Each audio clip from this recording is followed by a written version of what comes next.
அனைவருக்கும் வணக்கம். இது சாய் கவிச்சாரல். நான் ஜிவி. இன்றைக்கி நம்ம ஸ்ரீ சாயி சரித்திரத்தினுடைய 27வது அத்தியாயம் பார்க்கலாம்.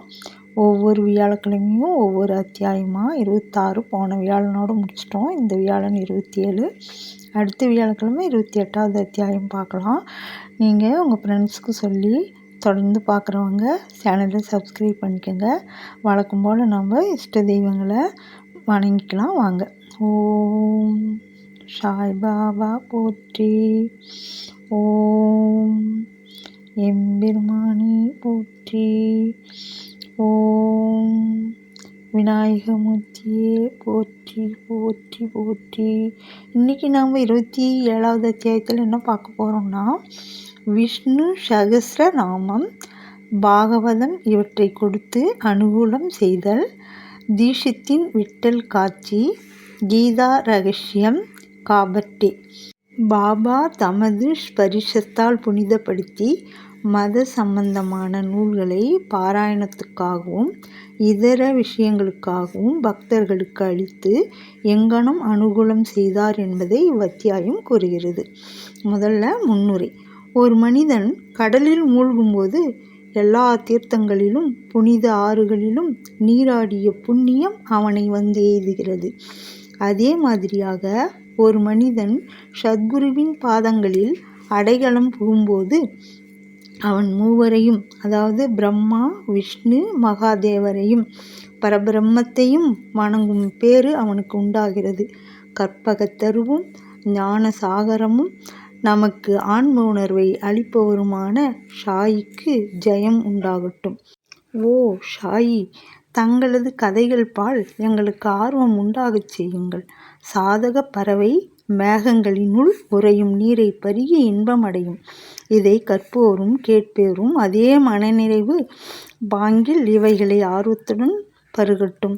தங்களது கதைகளை கேட்டுக்கொண்டிருக்கும் போது அவர்களும் அவரது குடும்பமும் சாத்வீக உணர்வுகள் அனைத்தையும் பெறட்டும். அதாவது மனம் உருகி கண்களில் நீர் நிறைய அவர்கள் மூச்சு ஒரே சீராக அமைந்து அவர்கள் மனம் அமைதியடைந்து அவர்கள் மயிர்குச்செறிந்து அழுது தேம்பி உடல் குலுங்கட்டும்.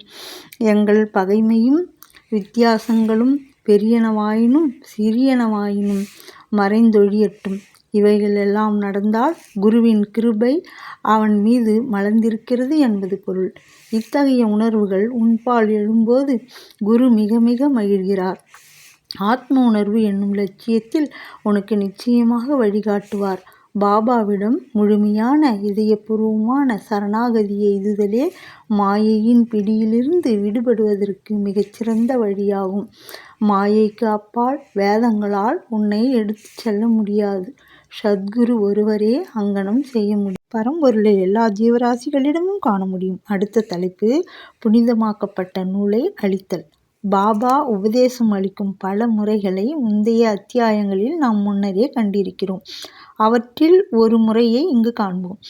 தாங்கள் சிறப்பாக பாராயணம் செய்ய விரும்பிய சில மத சம்பந்தமான நூல்களை பாபாவிடம் எடுத்து சென்று அவரால் தொடப்பட்டு புனிதமாக்கப்பட்ட அவைகளை திரும்ப பெற்றுக்கொள்வதும் சிலரின் வழக்கமாக இருந்து வந்தது.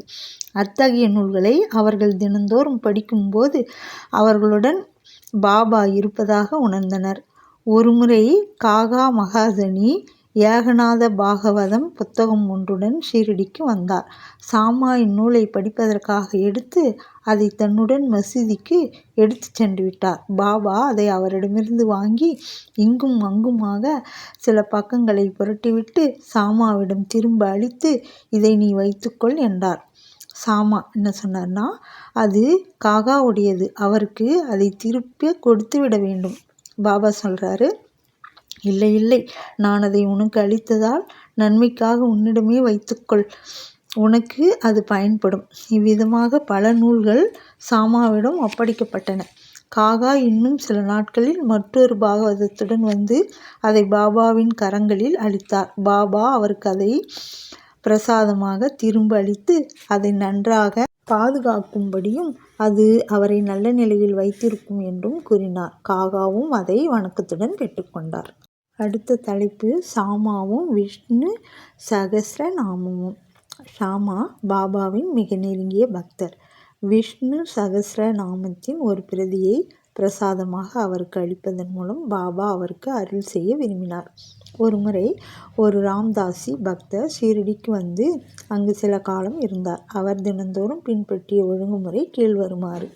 அதிகாலையில் அவர் எழுந்திருந்து முகம் கழுவி குளித்துவிட்டு குங்கும நிற ஆடையை உடுத்திக்கொண்டு திருநீற்றை உடலில் தரித்து கொண்டு விஷ்ணு சகஸ்ரநாமம், அத்தியாத்ம ராமாயணம் இவைகளை நம்பிக்கையுடன் படிப்பார்.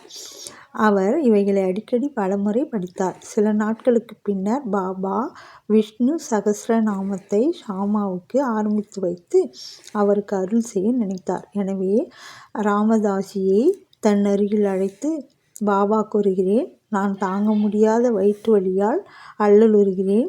நான் சூரத்தாவாரை, அதாவது மிதமான பேதி மருந்து உட்கொண்டாலன்றி வலி நிற்காது. எனவே கடைவீதிக்கு போய் இம்மருந்தை வாங்கி வா.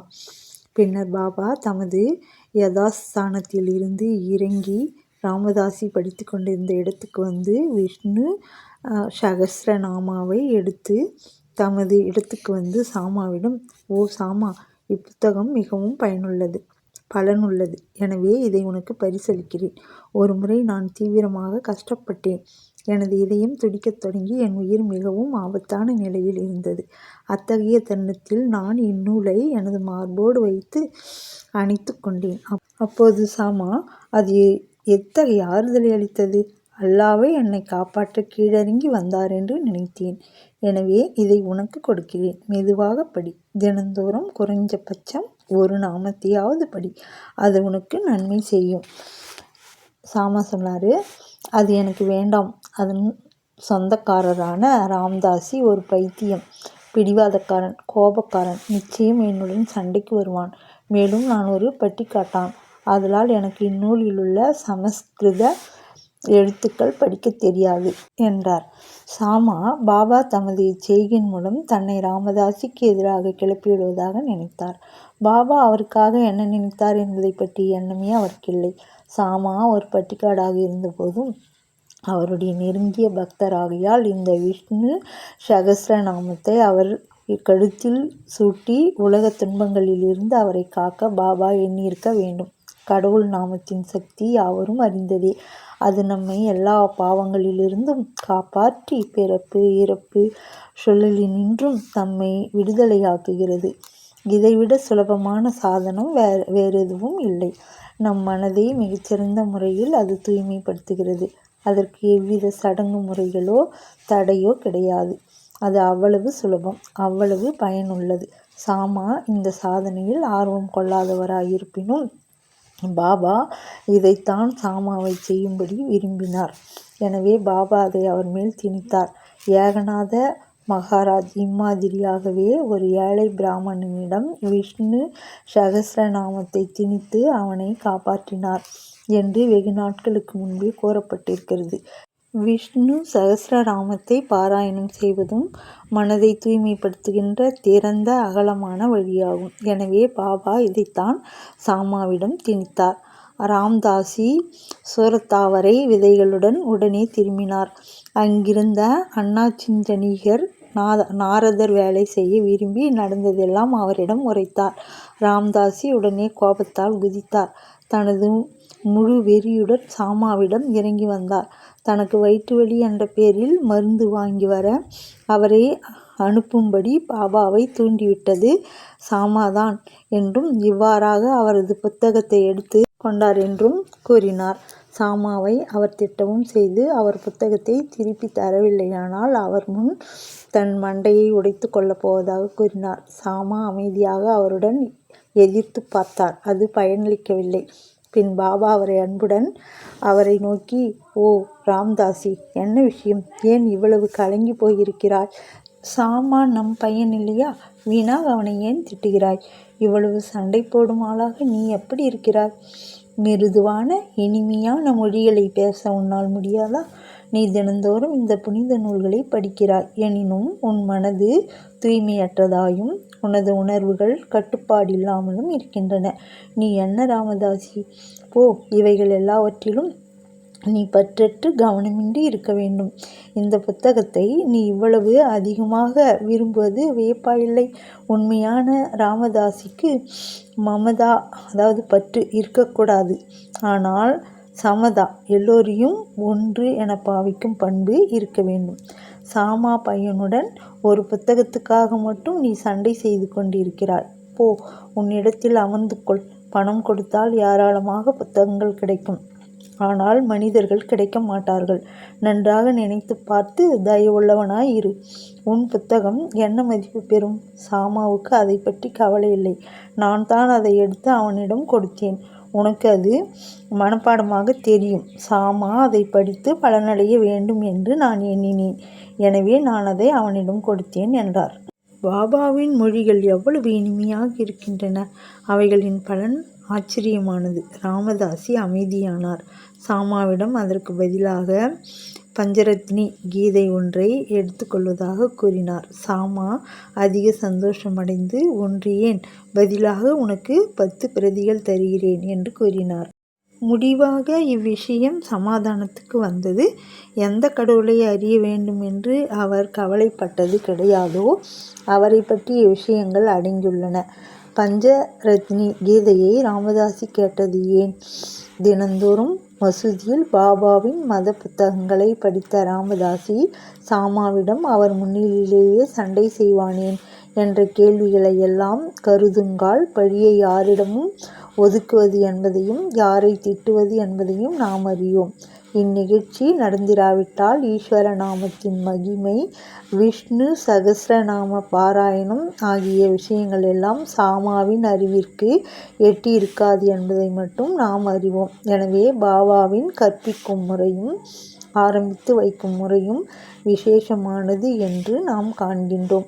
இவ்விஷயத்தில் சாமா அந்நூலை படிப்படியாக கற்கவே செய்தார். ஹரி சீதாராம் தீட்சிதரும் பேராசிரியர் நரேயும் சாமாவுக்கு சரியான உச்சரிப்பை சொல்லிக் கொடுத்தனர். காலக்கிரமத்தில் விஷ்ணு சகஸ்ரநாமம் சாமாவுக்கு மனப்பாடமாகிவிட்டது. அடுத்த தலைப்பு விட்டல் காட்சி. ஒரு நாள் காகா ஷேகிப் தீட்சித் சீரடியில் உள்ள தனது வாடாவில் காலை குளியலுக்கு பின் தியானம் செய்து கொண்டிருக்கும்போது விட்டலின் காட்சி ஒன்றை அவர் கண்டார். பின்பு பாபாவை அவர் காணச் சென்றபோது, விட்டல் பாட்டீல் வந்தாரா? நீர் அவரை காணவில்லையா? அவர் மிகவும் நழுவல் பேர்வழி. இருக்க அவரை பிடித்து கொள்ளும். இல்லாவிடில் உமக்கு டேக்கா கொடுத்துவிட்டு ஓடிப்போய் விடுவார் என்று கூறினார். பாபா பின்னர் மத்தியான வேளையில் பண்டீரிபுரத்து வெட்டல்லாவின் 20-25 பணங்களுடன் ஒரு வியாபாரி வந்தான். தான் தியானத்தில் கண்ட விட்டல்லாவின் உருவத்துடன் இது அப்படியே அச்சாக பொருந்தியிருப்பது கண்டு திரு தீட்சித் அதிசயமடைந்தார். பாபாவின் மொழிகளையும் நினைவு கூர்ந்து மிகுந்த விருப்பத்துடன் ஒரு படத்தை வாங்கி தனது பூஜை அறையில் வழிபாட்டுக்காக வைத்தார்.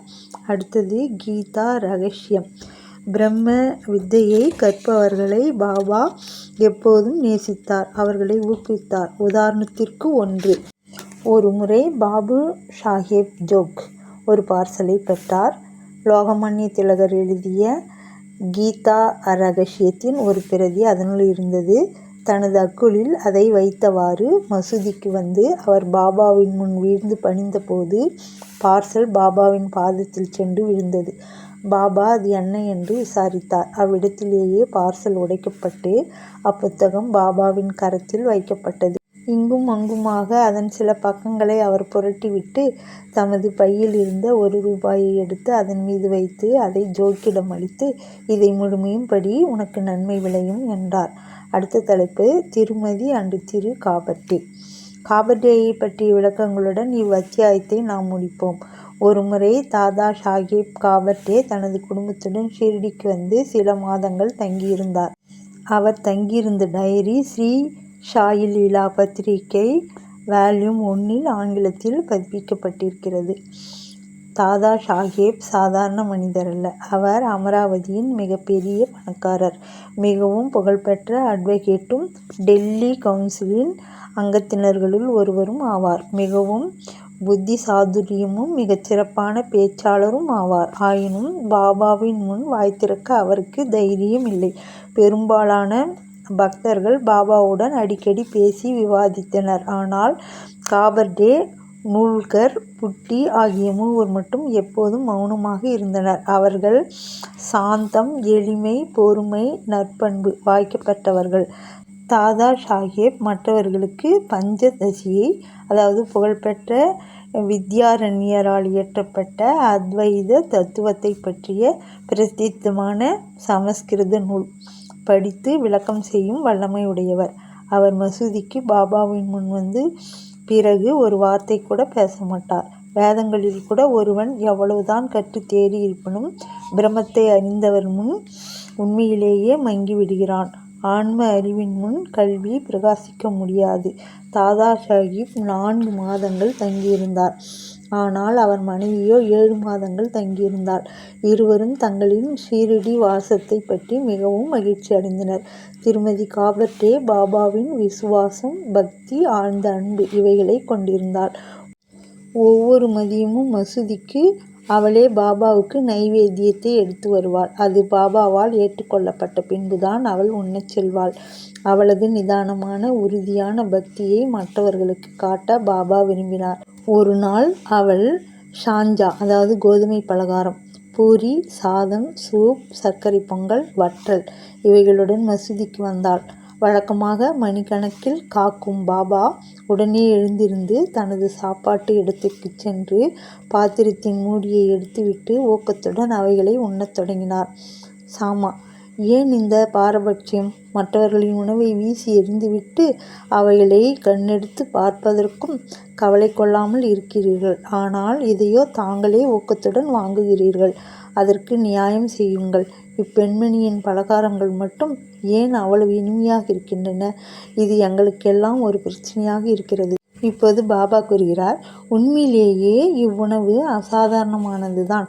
முந்தைய பிறவியில் இவள் ஒரு வியாபாரியின் கொடுத்த பசுவாக அதிக பால் கொடுத்து வந்தாள்.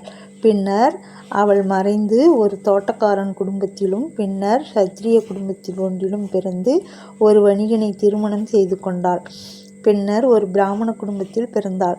மிக நீண்ட காலத்திற்கு பின் நான் அவளை காண்கிறேன். அவளது பாத்திரத்திலிருந்து சில அன்பு கவளங்களை நான் உண்பேன். இவ்வாறு கூறிக்கொண்டே அவளது பலகாரத்துக்கு உரிய முழு தீர்ப்பையும் அவர் வழங்கி தமது வாய், கை முதலியவற்றை கழுவிக்கொண்டு மனநிறைவின் அறிகுறியாக சில ஏப்பம் விட்டு தமது இருக்கையில் அமர்ந்தார். பின்னர் அவள் வணங்கி அவர் கால்களை பிடித்துவிடத் தொடங்கினார். பாபா அவளுடன் பேசத் தொடங்கி தம் கால்களை பிடித்துவிட்டு கொண்டிருந்த அவளது கையை ஆதரவாக பிடித்துவிடத் தொடங்கினார். இந்த பரஸ்பர சேவையை கண்டுவிட்டு சாமா வேடிக்கை செய்ய ஆரம்பித்தார். இது நன்றாக நடக்கிறது. கடவுளும் பக்தையும் ஒருவருக்கொருவர் சேவை செய்து கொள்வதை காண்பது அற்புத காட்சியாகும் என்றார். அவளது விசுவாசமான சேவையை கண்டு பாபா அவளை மெதுவாக, மிருதுவான, அற்புதமான குரலில் ராஜாராமா, ராஜாராமா என்று அப்போதிலிருந்து எப்போதும் ஸ்மரிக்கும்படியாக கூறி, இதை நீ செய்து வந்தால் உனது வாழ்க்கையின் நோக்கத்தை எய்துவாய். உனது மனம் சாந்தி பெற்று பெருமளவு நீ பயனடைவாய் என்றார். ஆன்மீக விஷயங்களை பற்றி பழக்கமில்லாதவர்களுக்கு இது ஒரு சாதாரண விஷயமாக தோன்றும். உண்மையில் அது அவ்வாறில்லை. சக்திபாத் என்று அழைக்கப்படும் குருவின் சக்தியை சீடனுக்கு மாற்றிவிடுவதாகும். பாபாவின் மொழிகள் எவ்வளவு வல்லமை வாய்ந்தவைகளாகவும் பயனுள்ளவைகளாகவும் இருக்கின்றன. ஒரே வினாடியில் அவைகள் அவளது உள்ளத்தை துளைத்து அங்கே இடம் பிடித்து கொண்டன. குருவுக்கும் சீடனுக்கும் இருக்க வேண்டிய உறவுத்தன்மையை பற்றி இந்நிகழ்ச்சி நமக்கு விளக்குகிறது. இருவரும் ஒருவருக்கொருவர் அன்பு கூர்ந்து சேவை செய்ய வேண்டும். அவர்களிடையே எவ்வித பாகுபாடும் வித்தியாசமும் இல்லை. இருவரும் ஒன்றே. ஒருவர் இல்லாமல் மற்றவர் வாழ முடியாது. சீடன் குருவின் பாதங்களில் தனது தலையை வைப்பது புறத்தோற்றம். உண்மையிலும் அந்தரங்கத்திலும் அவர்கள் ஒன்றேயாம். அவர்களிடையே எவ்வித பாகுபாட்டை காண்பவன் இன்னும் பக்குவமடையாதவன், ஒழுங்கற்றவன். ஸ்ரீ சாயியை பணிய அனைவருக்கும் சாந்தி நிலைவட்டும். அனைவருக்கும் நன்றி.